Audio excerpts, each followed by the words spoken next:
शालिनी माहेरी आली. तिनं बघितलं तर तिची बहिणी अंगणात झाडू मारत होती आणि तिची आई रागात तिला ओरडत बोलत होती की आता थोड्या वेळात माझ्या दोन्ही मुली घरी येतील आणि तुझं अजूनपर्यंत काम आवरलं नाही.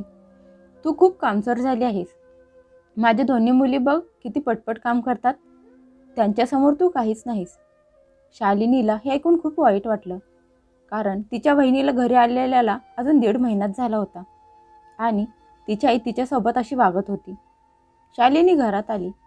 घरात येऊन त्या आईला समजावून सांगत म्हणाली, आई, तू हे काय करत आहेस? वहिनी अजून या घरात नवीन आहे. तू तिच्यासोबत एवढी वाईट कशी काय वागू शकतेस? तिची आई उलट तिलाच गप्प बसवत म्हणाली, तुझी ताई येतच असेल. आल्या आल्या ती काहीतरी खाण्यासाठी मागेल. तिला खूप भूक लागते आणि हिच्याकडे बघ, ही अजूनपर्यंत अंगण झाडत आहे. माहीत नाही कधी नाश्ता बनवणार आहे ते. तोपर्यंत शालिनीची मोठी बहीण पण घरी आली होती. आल्या आल्या ती तिच्या आईला म्हणाली, आई, वहिनी तुझी नीट काळजी घेते ना? घर तर एकदम अस्तव्यस्त पडलेलं आहे. मी असताना तर घर एकदम चकाचक असायचं. तिची आई तोंड वाकडं करत म्हणाली, अगं, सुनबाईच्या आईने तिला काही शिकवलेलं नाही. सगळं मला शिकवावं लागत आहे. हिला तर काहीच काम येत नाही. सासूचे वाकडं बोलणं ऐकून पल्लवीच्या डोळ्यात पाणी आलं. शालिनीला पण खूप वाईट वाटलं होतं. काही दिवस राहिल्यानंतर शालिनी तिच्या सासरी परत गेली.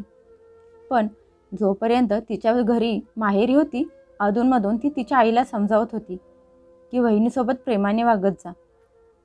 पण तिच्या आईच्या डोळ्यावर तर पट्टी बांधलेली होती की त्यांच्या मुलीत त्यांच्यासाठी सगळं काही आहेत. सुनबाईला तर काहीच येत नाही. हळूहळू दिवस पुढे निघून गेले. पल्लवीला त्या घरात येऊन 3 वर्ष पूर्ण झाली होती आणि त्या काळात तिच्या सासूने तिला कधीच तिच्या माहेरी जाऊन दिलं नाही. पल्लवीने माहेरी जायचं नाव जरी घेतलं तरी तिची सासू तिला म्हणायची की माझी तब्येत ठीक नसते आणि तू माहेरी कशी काय जाणार आहेस? उन्हाळ्याच्या सुट्टीत पल्लवीचे भाऊ बहीण एकत्र जमत असत आणि सुट्टीचा आनंद घेत असत. पण पल्लवीची सासू तिला म्हणायची की माझ्या मुली सुट्टीला घरी येतात आणि तू त्यांचा पाहुणचार कर. माहेर जायची काय गरज आहे? यावेळी पण तिची मोठी नणंद सुट्टीला घरी येणार होती. सासूने तर सगळी तयारी केली होती. काय काय आणि कुठले कुठले पदार्थ बनवायचे याची लिस्ट तयार करून ठेवली होती. एक दिवस शालिनीने तिच्या आईला फोन केला आणि म्हणाली, आई, माझी तब्येत ठीक नाही, त्यामुळे उन्हाळ्याच्या सुट्टीत मी घरी येऊ शकणार नाही आणि कामवाली बाई पण सुट्टीला घरी गेली आहे. तू एक काम का करत नाहीस? तू वहिनीला माझ्या घरी घरातली कामं करण्यासाठी का पाठवत नाहीस? म्हणजे घरातल्या कामासोबतच किचनची सगळी कामे वहिनी करेल. वहिनीला एकटीला माझ्या घरी यायला जमणार नाही. तर तू एक काम कर, दादाला घेऊन लवकरच वहिनीला माझ्या घरी पाठवून दे. तिच्या आईने लगेच पल्लवीला म्हणजे तिच्या सुनेला फुकटची कामवाली असल्यासारखे मुलीच्या सासरी पाठवून दिलं. तिथे पोहोचल्यावर पल्लवीच्या पायाखालची जमीनच सरकली, कारण तिची नणंद शालिनी तर आजारी नव्हतीच, अगदी ठणठणीत होती.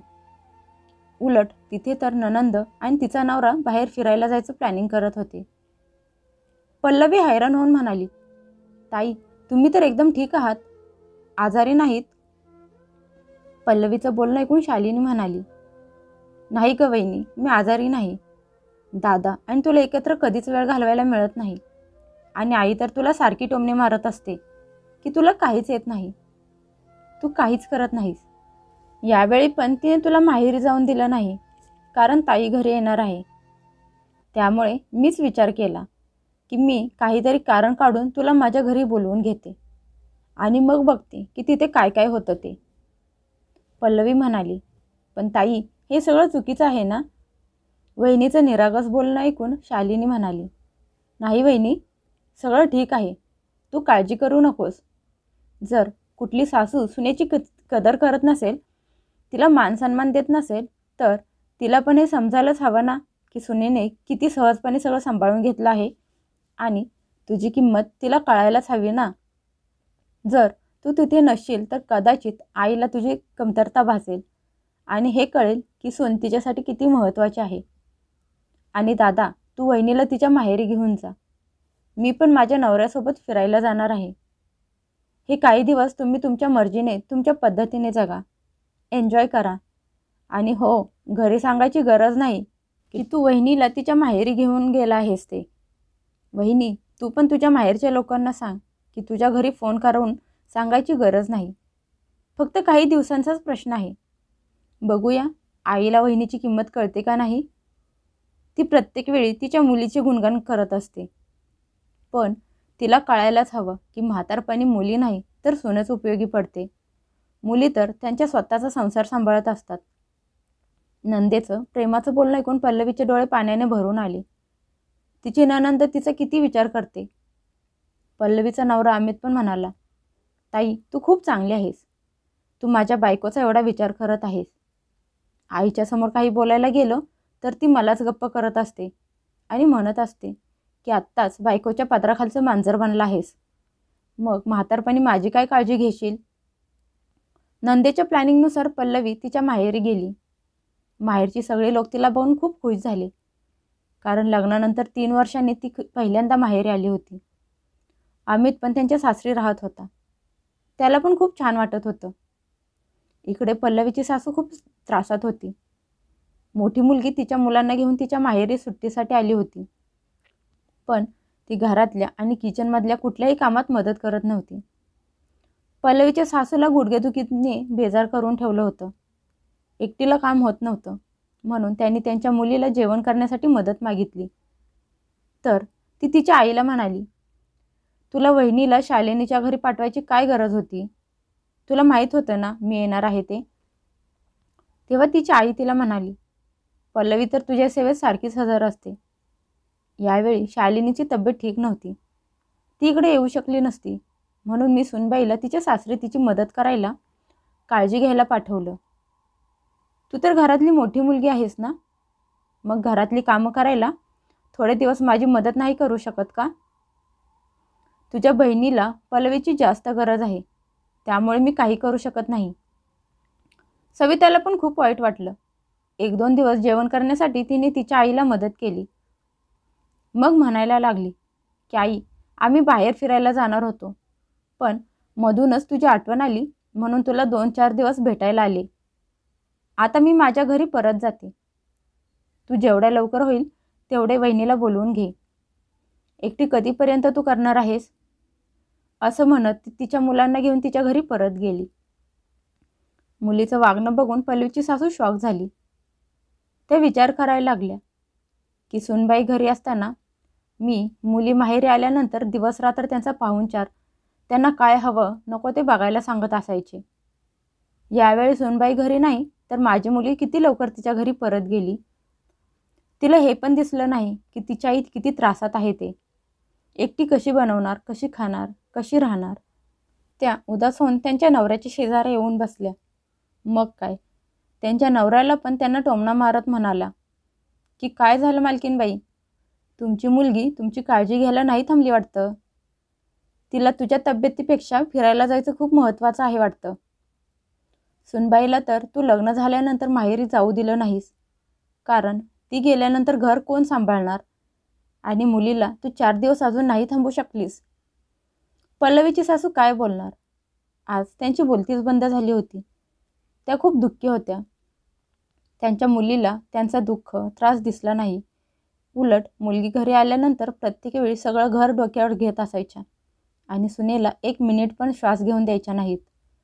मुलीला पाणी जरी हवं असेल तरी सुनेला आवाज द्यायच्या. पण आज तीच मुलगी त्यांना त्रासात बघून पण पळून गेली.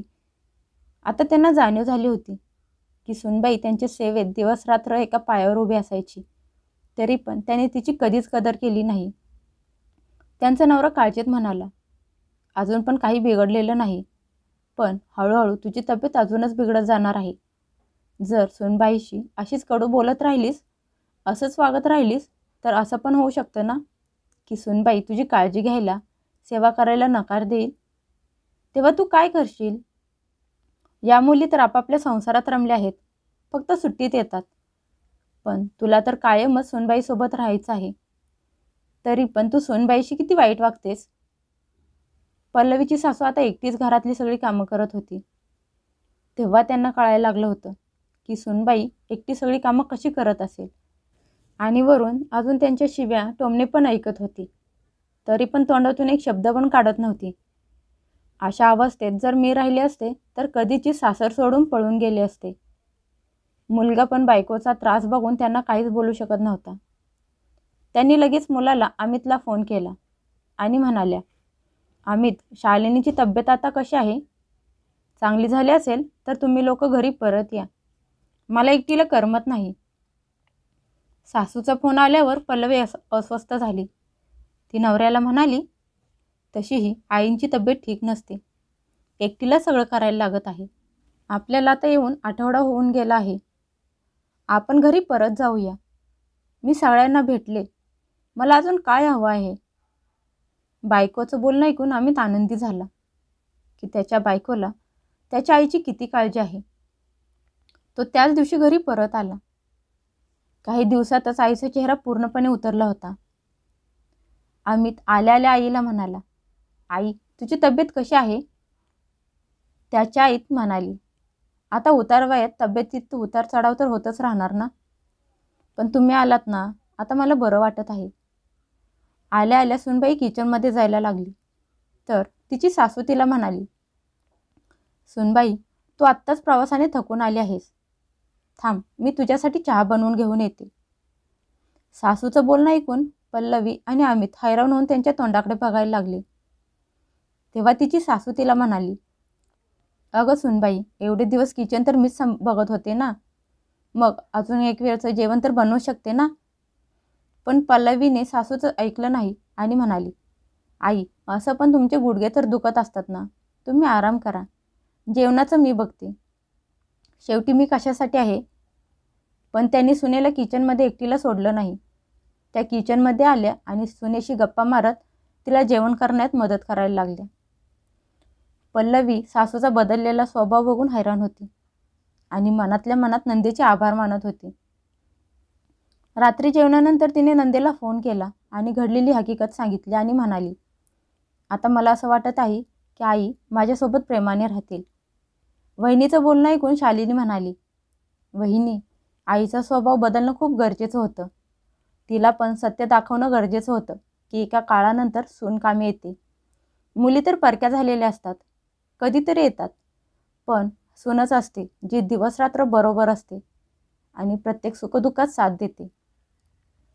पल्लवीने तिच्या नंदेचे खूप आभार मानले, जिने तिच्या सासूचा सुनेबद्दल असलेला समज बदलायला मदत केली होती. पल्लवीची सासू आता सुनेला टोमणे मारत नव्हती आणि नाही तिच्या कामात चुका काढत होती आणि नाही मुलींशी बरोबरी करत होती. कारण त्यांना कळून चुकलं होतं की म्हातारपणात खरा आधार सुनेचाच असतो. पल्लवी पण खुश होती.